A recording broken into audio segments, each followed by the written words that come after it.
Sri Sivasakthi TV நேயர்களுக்கு அன்பான வணக்கங்கள்.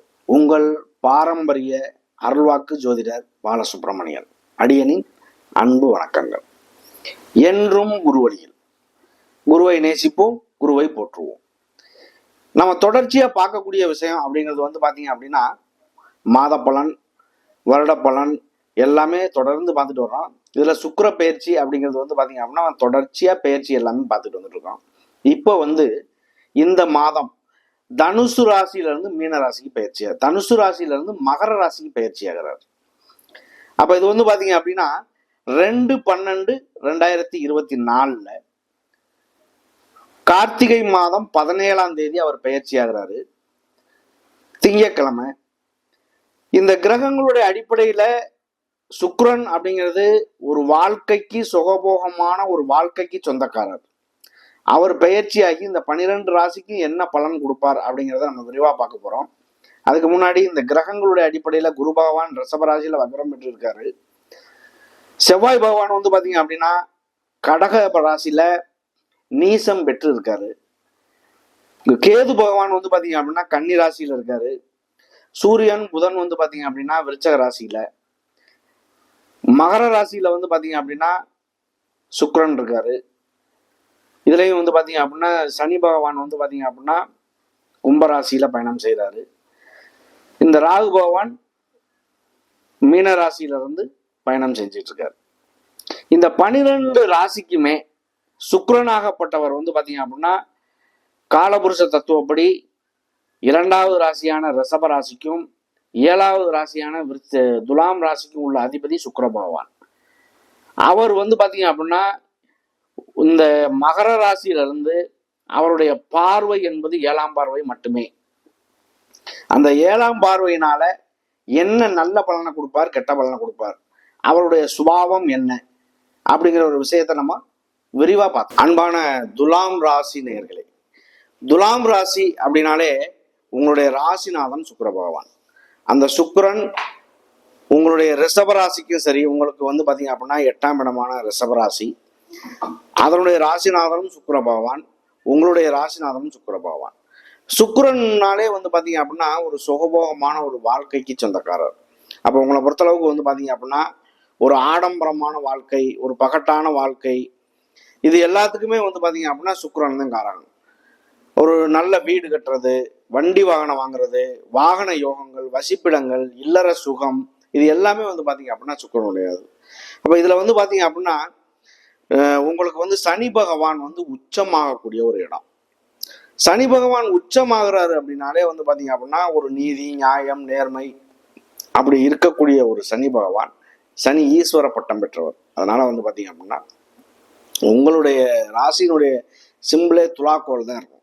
அப்ப இந்த துலாக்கோள் பாத்தீங்க அப்படின்னா நீதி, நியாயம், நேர்மைங்கிற ஒரு இடத்துல இருக்கக்கூடியதுனால உங்களுடைய பேச்சு வார்த்தைகள், செயல்பாடுகள் எல்லாமே ஒரு கல்வெட்டான ஒரு பேச்சுவார்த்தை இருக்கிறதுக்கு அதிகமான வாய்ப்பு இருக்கும். 100க்கு இதுல பாத்தீங்க அப்படின்னா 100க்கு 80% அவருடைய கர்ம வினையை தொட்டுத்தான் அவருடைய விதி ஜாதகம் அமையுது. இதுலயும் 20% நாம என்ன நல்லது கெட்டது செய்யறோம் அப்படிங்கிறத வச்சுதான் இந்த ஒரு விஷயமே முழுமையான விஷயமா இருக்கு ஒரு ஜாதகத்துல. இந்த ஜாதகம் என்பது உயிர். அதாவது பாத்தீங்க அப்படின்னா லக்னம் என்பது உயிர், ராசி என்பது உடல். லக்னமா மையமா வச்சு எடுக்கக்கூடியதுதான் லக்னம், ராசியை மையமா வச்சு சந்திரனை மையமா வச்சு எடுக்கக்கூடியதுதான் ராசி. அப்ப இதை பொறுத்தளவுக்கு பாத்தீங்க அப்படின்னா பஞ்சபூத தன்மையில தான் இயங்குது. அதாவது 50 பூதங்கள் நிலம், நீர், காற்று, ஆகாயம், நெருப்பு, இதன் மூலியமா இயங்கையில பாத்தீங்க அப்படின்னா நவ கிரகங்கள், அதாவது பாத்தீங்க அப்படின்னா 9 கிரகங்களுடைய கதிர்வீச்சுக்கள் எல்லாமே பாத்தீங்க அப்படின்னா இந்த பூமிக்கு கிடைக்குது. இந்த பூமிக்கு கிடைக்கையில இந்த பூமியினுடைய நாம வாழ்றோம் இல்லையா, நமக்கு கிடைக்கக்கூடிய, நமக்கு உதவக்கூடிய இந்த கதிர்வீச்சுக்கள், அதாவது இதுக்கு நமக்கு பாத்தீங்க அப்படின்னா அந்த கதிர்வீச்சுக்கள் அனைத்துமே முழுமையா கிடைக்குதா இல்ல அறகுறையா கிடைக்குதா, இதுதான் ஒரு விதியினுடைய ஜாதகமே. அப்ப இதை பொறுத்தளவுக்கு பாத்தீங்க அப்படின்னா மெயினா நம்ம எடுத்துக்கக்கூடிய ஒரு விஷயம் அப்படிங்கிறது இந்த கதிர்வீச்சுக்கள் கிடைக்கக்கூடியது நல்லது கெட்டது அப்படிங்கிறதே முடிவு பண்றது அதுதான். ஒரு லக்னம் நல்லா இருக்கு, லக்னாதிபதி நல்லா இருக்கு, ராசி நல்லா இருக்கு, ராசிநாதன் நல்லா இருக்கு, இது ரெண்டுமே நல்லா இருந்து மற்ற கிரகங்கள் உங்களுக்கு சுப கிரகங்களா, அதாவது லக்னத்தை சுபக்கிரகம் பார்ப்பதோ, சுபக்கிரகம் ஏதேனும் செயற்கை இருப்பதோ, இது எல்லாமே வந்து பாத்தீங்க அப்படின்னா அவருடைய வாழ்க்கையில முதல்ல ஆரம்பம் முதல் அந்திமம் கடைசி காலம் வரைக்குமே வாழ்க்கையில மேடு பள்ளங்கள் இருந்தாலும் அடிச்சு மேலோங்கி போய் செல்வ செழிப்பான ஒரு வாழ்க்கை வாழ்வார். இல்லை அப்படின்னு வச்சுக்கோங்க. இதை பொறுத்தளவுக்கு வந்து பாத்தீங்க அப்படின்னா கிரகங்களுடைய ஒத்துழைப்பு இல்லை. அதாவது லக்னம் சரியா இல்லை, லக்னாதிபதி சரியா இல்லை, ராசி நல்லா இல்லை, ராசிநாதன் நல்லா இல்லை. அப்போ உங்களுடைய வாழ்க்கையில வந்து பாத்தீங்க அப்படின்னா கண்டிப்பாக ஒரு பலவீனமான ஒரு செயல்களை சந்திக்க வேண்டிய சூழ்நிலைகள் கண்டிப்பா வரும். அபரிவிதமான வாழ்க்கை வாழ்றாரு, பெரிய கோடீஸ்வரன் ஆகிறாரு அப்படின்னு வந்து பாத்தீங்க அப்படின்னா ராகுடைய தொடர்பு வேணும். அரசியல்வாதிக்கு போறாரு அப்படின்னு வந்து பாத்தீங்க அப்படின்னா ராகுடைய வேணும். ராகு அப்படிங்கிறது வந்து பாத்தீங்க அப்படின்னா எப்பவுமே பிரம்மாண்டம்னு அர்த்தம். இந்த பிரம்மாண்டமான ஒரு செயல்ல வந்து பாத்தீங்க அப்படின்னா சுபக்கிரகம் ஏதேனும் ராகுவோட சேர்க்கை பெறுறதோ, இல்ல சுபக்கிரகத்தோடு இணைவு பெறுறதோ, இல்ல கேந்திரத்துல அமைகிறதோ, இந்த மாதிரி ஏதாவது அமைஞ்சிச்சு அப்படின்னா கண்டிப்பாக ராகு அப்படிங்கிறது அவருடைய வாழ்க்கையில ஒரு பிரம்மாண்டமான ஒரு விஷயத்துக்கு கொண்டுட்டு போயே தீரும். அப்ப இதை பொறுத்தளவுக்கு வந்து பாத்தீங்க அப்படின்னா வாழ்க்கை என்பதுல வந்து பாத்தீங்க அப்படின்னா 100% வந்து பாத்தீங்க அப்படின்னா இந்த 2024 அப்படிங்கிறது வந்து பாத்தீங்க அப்படின்னா 160% ஒரு நல்ல ஒரு வாழ்க்கையே வாழ்ந்தாக அப்படின்னா, ஆனா 140% வந்து பாத்தீங்க அப்படின்னா பாதிப்புகளுக்கும் உள்ளாகியிருக்காங்க. இன்னைக்கு வந்து பாத்தீங்க அப்படின்னா இந்த அர்த்தாஷ்டம சனி காலங்கள் ஓடி உங்களுக்கு வந்து இன்னைக்கு குருவினுடைய பார்வைகள் எல்லாமே வந்து பாத்தீங்க அப்படின்னா குருவாகப்பட்டவர் உங்களுக்கு 3க்கும் 6க்கும் உள்ள அதிபதி குரு பகவான் உங்களுடைய அஷ்டமஸ்தானத்துல 8ஆம் இடத்துல போய் இருந்து உங்களுடைய 12ஆம் இடத்தை பாக்குறாரு, 2ஆம் இடத்தை பாக்குறாரு. அது இல்லாம வந்து பாத்தீங்க அப்படின்னா உங்களுடைய 4ஆம் இடத்தையும் பாக்குறாரு. குரு அப்படிங்கிறது வந்து பாத்தீங்க அப்படின்னா முற்றிலும் சுபக்கிரகம். இந்த சுபக்கிரகம் என்பது வந்து அவருடைய பார்வை பட்டாலே, குரு பார்த்தால் கோடி நன்மை சொல்றதுக்கான காரணம் அல்ல. குரு அப்படிங்கிறது வந்து பாத்தீங்க அப்படின்னா முற்றிலும் சுபக்கிரகம் அப்படிங்கிறனால அவருடைய பார்வை என்பது சிறப்பு. ஒரு தோஷமான இடமா இருக்கு, அந்த தோஷமான இடத்தை கூட இந்த குருவாகப்பட்டவர் பார்க்கும் பொழுது அந்த தோஷம் கூட பறந்தோடிடும் அப்படிங்கிறத சொல்றாங்க. அப்ப இதை பொறுத்தளவுக்கு வந்து பாத்தீங்க அப்படின்னா குருவினுடைய பார்வை என்பது 12ஆம் இடத்தை பார்க்கறாரு. 12 அப்படிங்கிறது வந்து பாத்தீங்க அப்படின்னா அயனம் சயனம் போகம், இது சம்பந்தமா வெளியூர் வெளிநாடு வேலை கிடைக்கிறது, வேலையில ப்ரமோஷன் கிடைக்கிறது, அதனால சம்பள உயர்வு கிடைக்கிறது, இந்த மாதிரி விஷயங்கள் வாய்ப்புகள் அதிகமா இருக்கும். இதுலயும் வந்து திருமணம் சார்ந்த விஷயங்கள், மறுமணங்கள் சார்ந்த விஷயங்கள், காதல் திருமணங்கள், இந்த மாதிரி விஷயங்கள்லாம் வந்து சுக்கிரன் அப்படின்னாலே வாழ்க்கை அப்படிங்கிற ஒரு விஷயத்துக்குள்ள வந்துடும். இப்போ இதை அடுத்து வந்து 2ஆம் இடமான தனஸ்தானம், வாக்குஸ்தானம், குடும்பஸ்தானத்தை பார்க்குறாரு.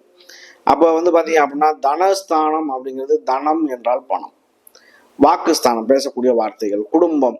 இது வரைக்கும் வந்து பார்த்தீங்க அப்படின்னா ஒரு குடும்பத்துக்குள்ள ஒரு சண்டை சச்சரவுகள், கருத்து வேறுபாடுகள், இந்த மாதிரி இருந்த ஒரு விஷயங்கள் எல்லாம் தாண்டி இன்னைக்கு ஒரு நல்ல ஒரு மாற்றத்தை கொடுக்கக்கூடிய ஒரு காலகட்டமாக தான் இருக்கு இந்த சுக்கிரன்.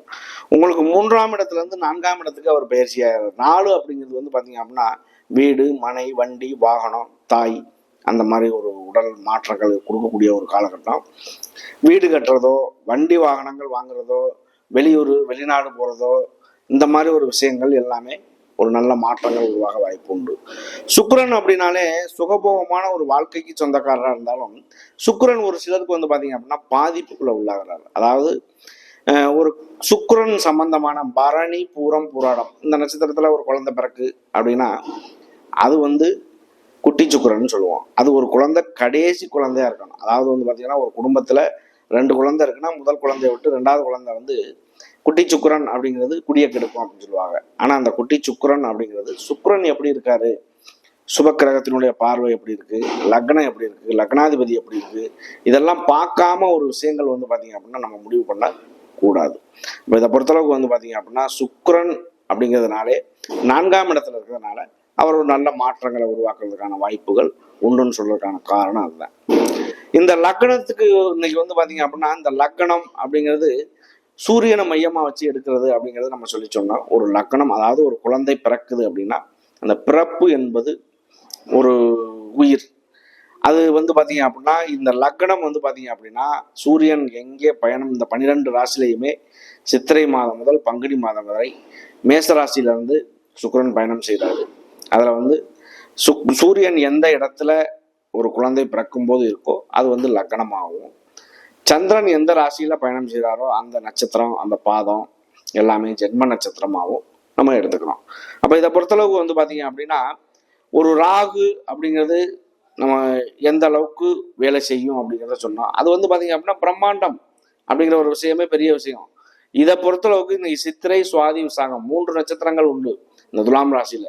சித்திரை நட்சத்திரம் என்பது செவ்வாயுடைய நட்சத்திரம். அப்ப செவ்வாய் வந்து உங்களுக்கு வந்து உங்களுடைய ராசிநாதன், அதாவது உங்களுக்கு 2ஆம் வீட்டு அதிபதி. செவ்வாய் வந்து உங்களுடைய 7ஆம் இடமான கலத்திரஸ்தானம், அதாவது 9ஆம் இடமான பாக்கியஸ்தானத்தையும் தாண்டி 10ஆம் இடமான தொழில் ஸ்தானத்துல இருக்காரு. தொழில் ஸ்தானத்துல இருக்கக்கூடிய ஒரு கிரகத்தை வந்து பாத்தீங்க அப்படின்னா உங்களுடைய 4ஆம் இடத்துல இருந்து சுக்கிரன் வந்து 7ஆம் பார்வையா பாக்குறாரு. 7 என்பது கலத்திரஸ்தானத்தை குறிக்கும். திருமணம் சார்ந்த விஷயங்கள், அந்த மாதிரி விஷயத்த குறிக்கக்கூடிய இடம் தான் 7 அப்படிங்கிறது. அப்ப 7ஆம் பார்வையாக அவர் பார்க்கும் பொழுது அவர் செவ்வாய் வந்து நீசம் பெற்று இருக்காரு. அந்த நீசம் பெற்ற ஒரு கிரகம் வந்து பாத்தீங்க அப்படின்னா நீச பங்கமா மாறிடும். நீச பங்க ராஜயோகம் அப்படிங்கிற மாதிரி மாறிட்டு, அப்ப செவ்வாய் வந்து பாத்தீங்க அப்படின்னா நிலத்துக்கு சொந்தக்காரர். ரத்த சம்பந்தமான விஷயம், ஒரு பல்லு சம்பந்தமான விஷயம், இந்த மாதிரி எல்லாம் இருக்கக்கூடிய ஒரு விஷயம் அப்படிங்கிறது செவ்வாயுடைய காரகம். இப்ப சுக்கிரன் பாதிப்பாகுது, அதாவது கெட்டு போகுது அப்படின்னா குழந்தை பேரு.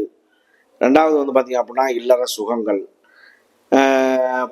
பால்வினை நோய், நீர் சம்பந்தமான பிரச்சனைகள், இந்த மாதிரியெல்லாம் ஒரு பிரச்சனைகள் ஏற்படுது அப்படின்னா அதுக்கு சுக்கிரன் தான் காரணம். ஒருவருக்கு நல்லா நிலைமையில இருக்கிறதும் கெட்டுப்போன நிலைமையில இருக்கிறதுக்குமே காரணம் அப்படிங்கிறது வந்து பாத்தீங்க அப்படின்னா சுக்கிரன் சொல்லலாம். 9 கிரகத்துக்குமே 9 வகையான தன்மை உண்டு. ஒவ்வொரு கிரகமும் தனித்தனி தன்மை கொண்டது. அப்ப இந்த சுக்கிரனுக்கு மட்டும் நம்ம சொல்லக்கூடிய ஒரு விஷயம், இந்த செவ்வாய் அப்படிங்கிறது நீசம் பெற்று இருக்கிறதுனால, அது வந்து பாத்தீங்க அப்படின்னா சந்திரனுடைய ராசியில பயணம் செய்யறதுனால திருச்செந்தூர் முருகப்பெருமானுடைய வழிபாடு செய்யறது கொஞ்சம் ஒரு சில மாற்றங்களை தர வாய்ப்புகள் அதிகமா இருக்கு. அடுத்து சுவாதி நட்சத்திரம். சுவாதி நட்சத்திரம் என்பது ராகுடைய நட்சத்திரம். ராகு என்றாலே வந்து பாத்தீங்க அப்படின்னா பிரம்மாண்டமா இருந்தாலும் ஒரு அறிமுகமே இல்லாத ஒரு நபர்கிட்ட கூட வந்து பாத்தீங்க அப்படின்னா ஒரு பேச்சு வார்த்தைகள், செயல்பாடு, அவருடைய திறமைகள் எல்லாமே வந்து பாத்தீங்க அப்படின்னா வெளிக்காட்ட வாய்ப்புகள் உண்டு. அப்ப உங்களை பொறுத்தளவுக்கு இந்த சுவாதி நட்சத்திரத்துக்குமே ஒரு நல்ல ஒரு அமைப்புகள் இருக்கு. அதையும் தாண்டி வந்து பாத்தீங்க அப்படின்னா விசாக நட்சத்திரம் என்பது குருவுடைய நட்சத்திரம். குரு அப்படிங்கிறது வந்து பாத்தீங்க அப்படின்னா ஒரு அமைதி குணம் கொண்டவர்கள். ஏன்னா குருவாகப்பட்டவர் அதந்து பேசக்கூடிய ஒரு இதோ, இப்ப வேலை செய்யற ஆசிரியர்கள், கோயிலில் வேலை பார்க்கக்கூடிய குருமார்கள், ஜோதிடர்கள், நீதிபதி, இவங்கெல்லாம் வந்து பாத்தீங்க அப்படின்னா அதந்து பேசுறது கிடையாது. அப்ப அந்த மாதிரி ஒரு குணத்தை கொண்டவர்கள் விசாக நட்சத்திரக்காரர்கள். அவங்களுக்குமே வந்து பாத்தீங்க அப்படின்னா 3 பாதங்கள் உங்களுடைய ராசியில வருது. உங்களுக்கு இந்த நீண்ட நாள் பயணம் செய்யக்கூடிய கிரகங்களான ராகு, கேது, குரு பகவான், சனி பகவான் எல்லாம் என்ன பலனை கொடுக்குதோ அதே பலனை சுக்கிரன் மாதத்தில் பயணம் செய்யக்கூடிய கோள்கள் எல்லாமே அள்ளி கொடுத்துட்டு போயிடும். அப்ப உங்களுடைய இந்த விசாக நட்சத்திரத்துக்கு விசாகம், சுவாதி, சித்திரை 3மே வந்து பாத்தீங்க அப்படின்னா இந்த துலாம் ராசியை பொறுத்தவரை இந்த 2024, அதாவது வந்து பாத்தீங்க அப்படின்னா 12வது மாசம் 2/12/2024 அவர் பயிற்சியாகி ஒரு நல்ல மாற்றத்தை தர வாய்ப்புகள் உண்டு. நன்றி, வணக்கம்.